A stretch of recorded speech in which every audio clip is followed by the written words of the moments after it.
forts, homes, and battlegrounds have been preserved or restored by New York State, the federal government, and by scores of private organizations and individuals, so that all Americans stopping there may relive moments of our past.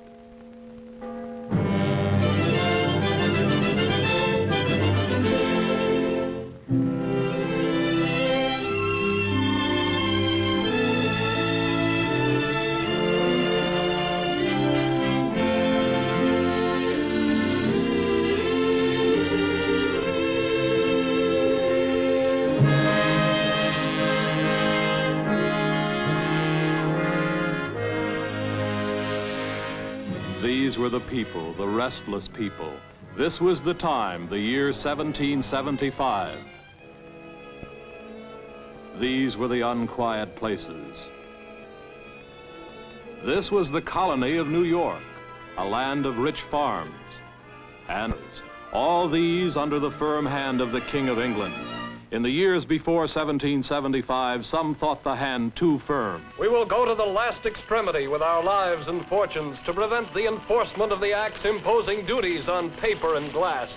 These taxes are an affront to those rights which our ancestors purchased with their blood.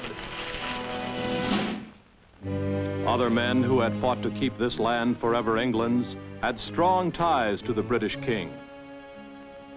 There was Sir William Johnson at his Mohawk Valley mansion. The audacious behavior of the New Yorkers who are striving for that democratic system and encouraging the spirit of independence, daily gaining ground, must be checked. But King George could not quench the flame of independence. He fanned the flame, refusing to heed the warning of his own great statesman, William Pitt. America, if she fell, would fall like the strong man with his arms around the pillars of the Constitution. Feelings against British King George ran high as men in New York heard the call to independence.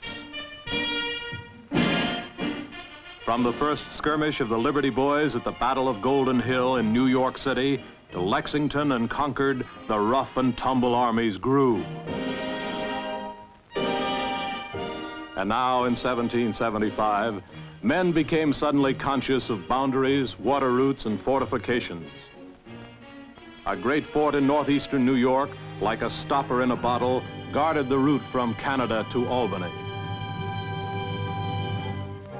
A fort whose name even then was familiar to men's ears, Ticonderoga.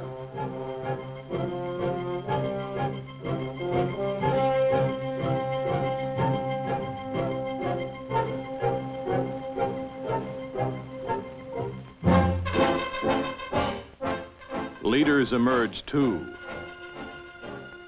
Men like lanky Colonel Ethan Allen, a man with a handful of Green Mountain Boys and a wild, improbable plan early on a May morning in 1775.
Powerful British fortress in the Northeast, and the Green Mountain Boys took it without firing a shot.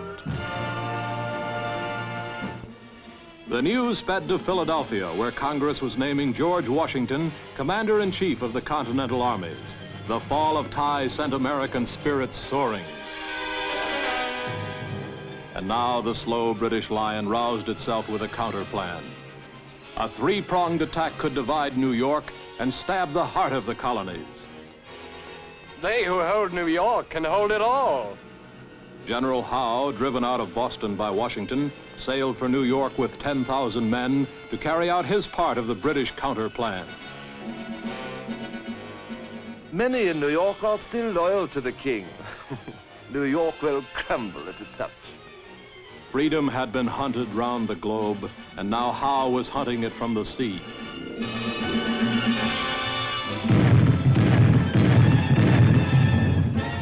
General Washington hastened to New York, but his troops were too raw and too few. They lost the Battle of Brooklyn Heights commanding the city. Those who died that day saved the armies of Washington. But now at the Conference House on Staten Island, Britain's Lord Howe extended the olive branch to the rebels. The British promised the American representatives they'd make reforms, but it was too late. Tom Paine had spoken for the colonies. If there be trouble, let it be in my day, that my children may have peace. General Washington moved to Upper Manhattan with his troops, making his headquarters at the Roger Morris Mansion. The British now began to occupy Lower Manhattan. In that year, 1775, they took every American fortification within a month. The Americans backed up and fought it out at White Plains, with headquarters at the Miller House, but it was no use. Outnumbered, the ragtag armies of the old fox hunter Washington were mocked in their retreat. Pursued by the redcoats, they moved to New Jersey. It looked bad in the plain country, too. During the summer before Manhattan fell, the Americans retreated from a disastrous expedition to Quebec. Under Generals Arnold and Montgomery, they fell back to the fort at Crown Point. Here they held their ground long enough to build the first American Navy, a tiny fleet on Lake Champlain. The British engaged them in battle on October 11th. After the battle, Arnold burned his own ships to the water's edge to give his army time enough for a safe retreat to Ticonderoga. When the British arrived, they found Ticonderoga so strong they returned to Canada. Perhaps the North was safe for another year.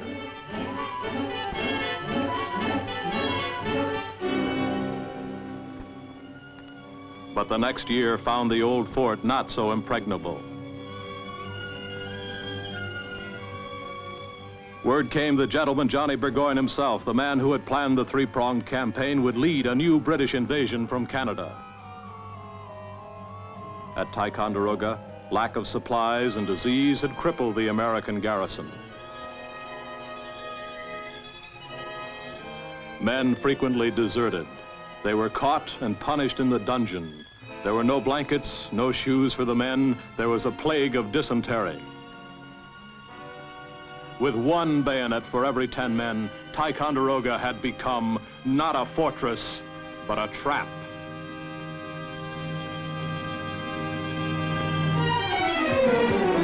Then one July night, the British came. They climbed the mountain opposite the fort, pushing up their heavy cannon to take command of the fort. The Americans, out of ammunition, had to spike their guns. The rebels left Ticonderoga to the enemy, taking all that could be carried, their prisoners and their sick.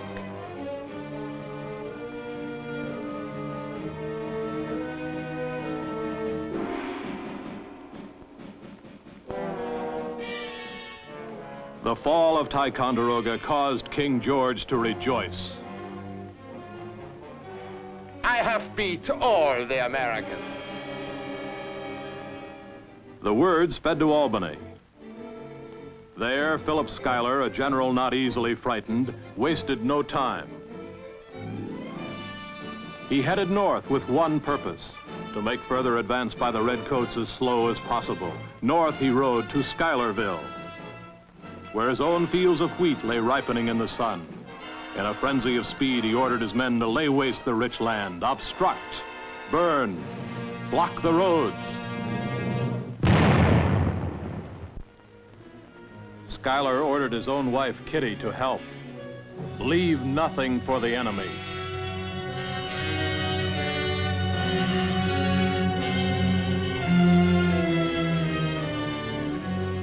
Leave not a grain for the enemy. Run, run, the British are coming. The enemy wore a red coat and wrote plays. A gallant officer, Gentleman Johnny. But not even a gallant officer could always control his fierce allies, like the ones who escorted young Jane McCrae through the British lines to visit her Tory fiancé.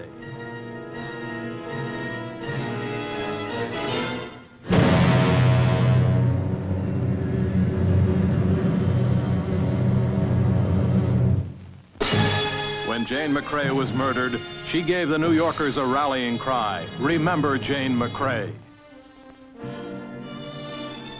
Unaware of Schuyler's plan to block his march, Gentleman Johnny ordered his forces south, Indians, British, and Hessian mercenaries.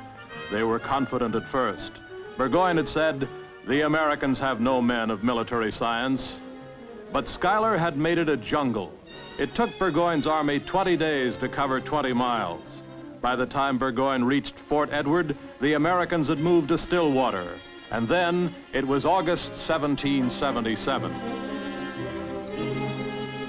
Albany was still the target, the head of navigation on the Hudson, the way to New England, and a great warehouse of supplies. While Burgoyne approached from the north, St. Ledger with another army moved in from Oswego on the way to Albany. But the Americans' Fort Stanwix blocked the way. Stanwix was garrisoned by brave men. They flew the brand new Stars and Stripes for the first time in battle. But when the British began a long siege of the fort, the Americans knew they could not hold out long. They were running out of ammunition and supplies.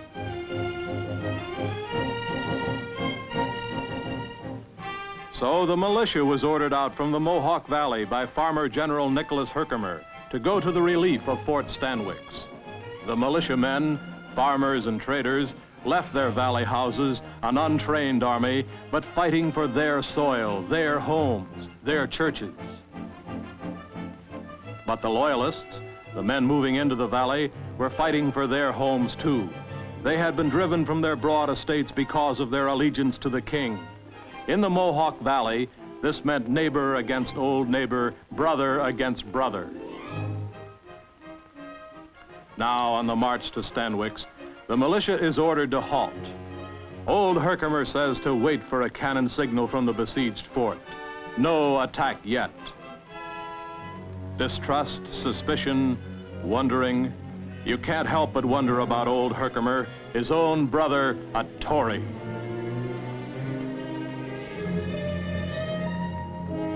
Can the general be a traitor? What is this halt, a trap?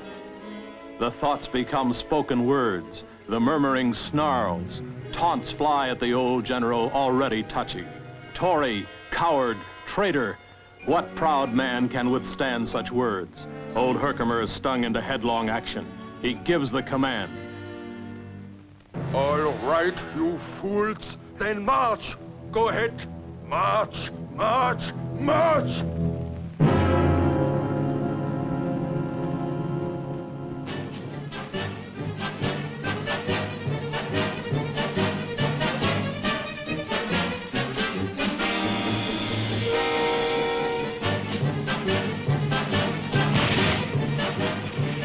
Thanks to their impatience, the militia had marched straight into an enemy ambush at Oriskany.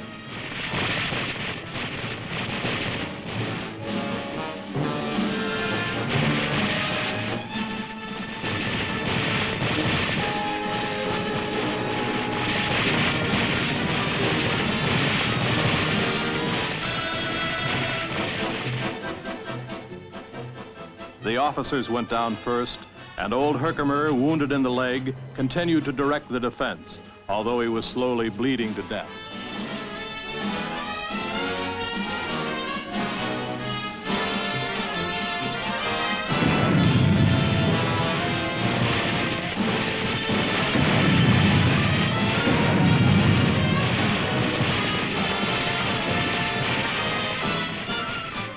But few Americans remained after the slaughter held their ground until the Tories and Indians retired.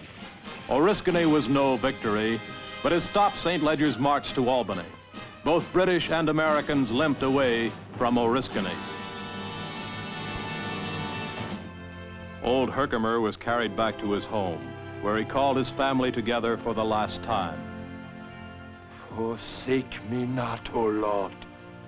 O my God, be not far from me.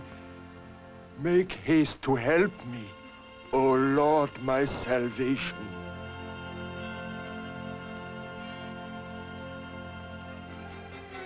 General Burgoyne's strategy received another blow hot on the heels of Oriskany. At Bennington, the Americans had collected great stores. General Burgoyne, desperate for supplies, sent a Hessian detachment to seize them. The Hessians were taken with their arms and cannon by General Stark and the New Hampshire militia at Walloomsac. The British wore sober faces after Bennington and Oriskany. Burgoyne, waiting near Saratoga, expected reinforcements from Howe in New York. Gambling that Howe would yet come, Burgoyne decided to attack the American forces entrenched at Bemis Heights near Stillwater. On September 19, 1777, the British engaged the Americans blocking the path to Albany in the First Battle of Saratoga.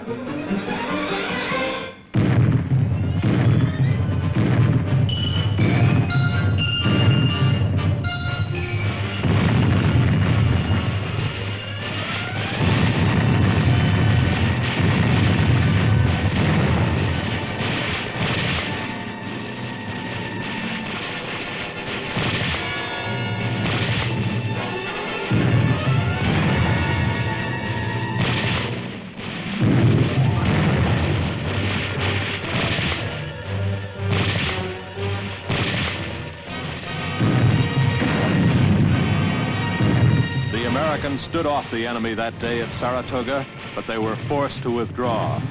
The losses were great. And still Burgoyne waited for reinforcements from the south. The route to Albany from New York was by water up the Hudson. The Americans had strengthened the little forts along the way.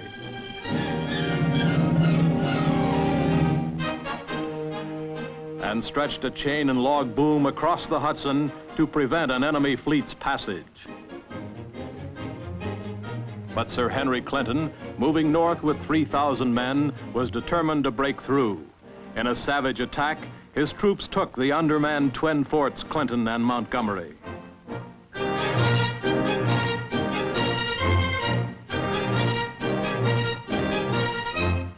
The British hacked their way through the chain and boom, and by October 16, 1777, had reached Kingston.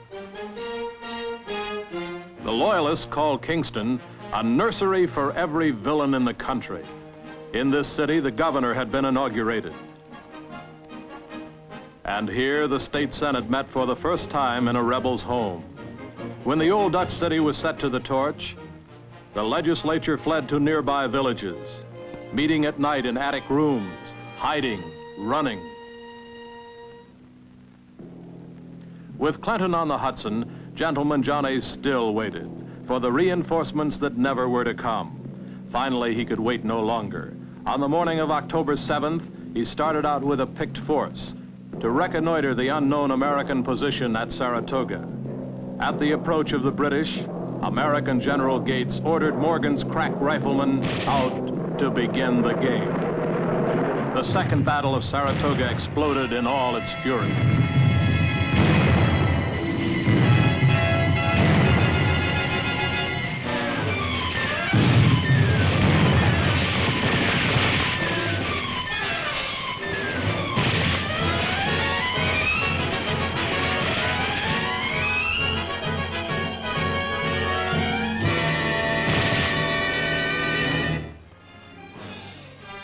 Meanwhile, at the Neilson House, used as American headquarters, Benedict Arnold waited, his anger slowly reaching a boiling point.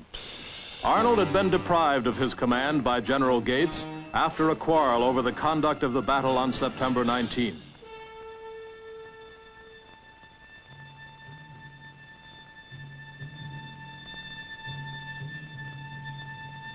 As his rage grew, Arnold made up his mind.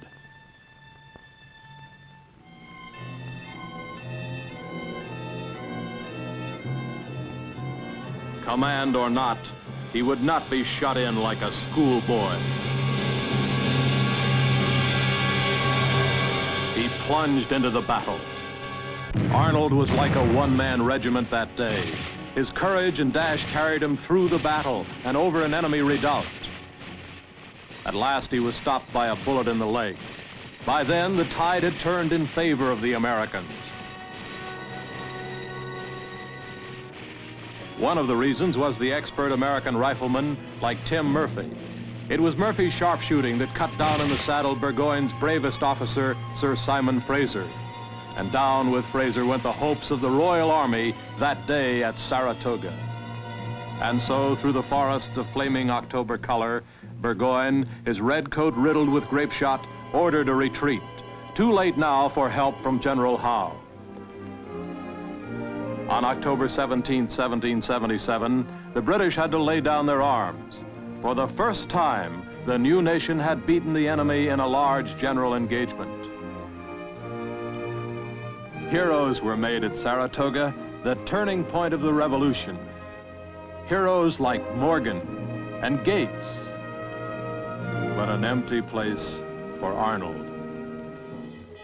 Instead of moving north according to the original plan, Clinton had gone back to New York, and Howe marched into the rebels' capital at Philadelphia.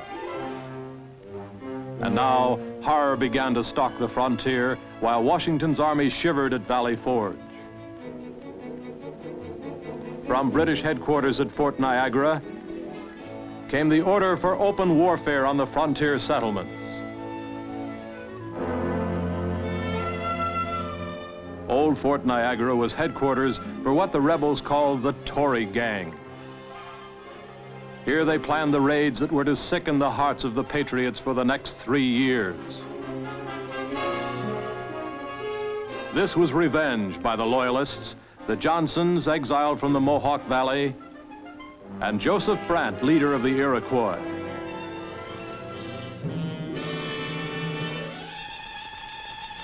The red whirlwind was loosed on the old frontier, on towns like Cherry Valley, Schoharie, Cobleskill.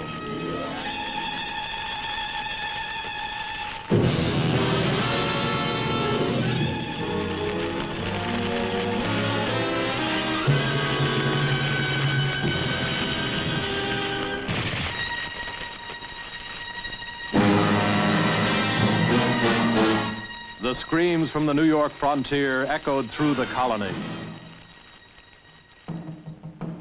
Western New York, the stronghold of the Iroquois, must be invaded.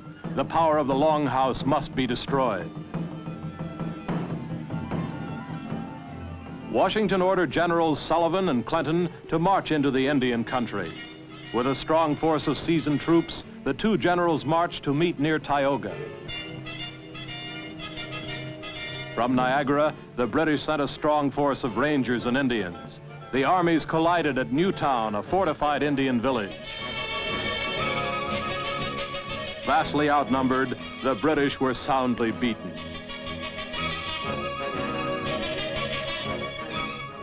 Now began the American army's march through the Indian country.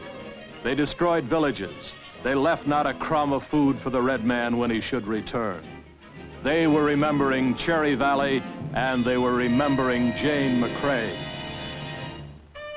The Commander-in-Chief informs this brave and resolute army that the immediate objects of this expedition are accomplished. That is, the total ruin of the Indian settlements and the destruction of their crops. By 1781, our French allies came to the aid of the nearly bankrupt states. Louis's fleet crippled Britain's power on the sea. American victory at Saratoga had brought world recognition of what had been a puny rebellion. With the surrender of Cornwallis at Yorktown in 1781, the colonies rejoiced. The war must be over. Only the British still sat in New York. After Yorktown, Washington made his headquarters at Newburgh in the Hudson Valley. Here he pondered the problems of keeping a standing army with no battles to fight, men eating horse food, ragged uniforms, and pay in worthless continental money. Washington's troops were at their winter encampment at Vale's Gate near Newburgh.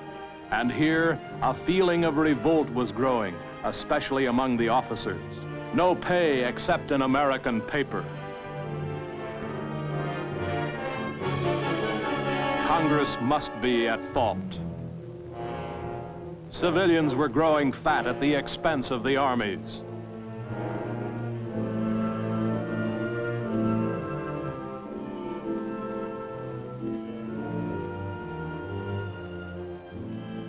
How could their families live at home without money?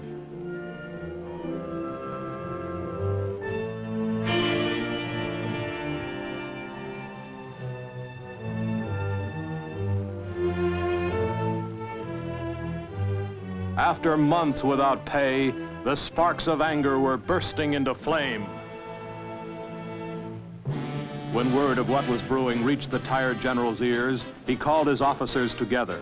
It was March 1783 at the Army's public building at Temple Hill, and mutiny was still burning in their eyes. This was perhaps the most perilous moment the Republic had ever had. Let me conjure you in the name of our common country, as you value your sacred honor, as you respect the rights of humanity, to express your utmost horror of the man who wishes under any specious pretense to overturn the liberties of our country, and who wickedly attempts to open the floodgates of civil discord, deluge our rising empire in blood. Let me entreat you, gentlemen. Excuse me. You will permit me to put on my spectacles. My locks have grown white in the service, and now my eyes are growing dim. Yet I have never doubted the justice of my country.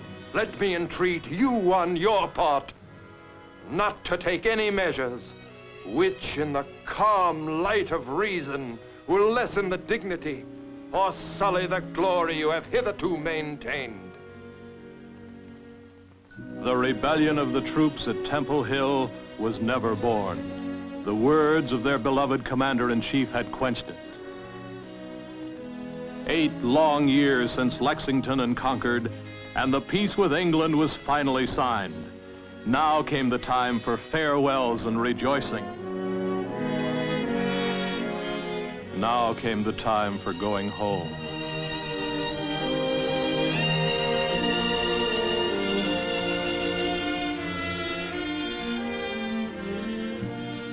In remembrance of the struggle to gain liberty and independence, the people of New York have cherished and preserved these places that we may always honor the men and women who lived and died on this American battleground.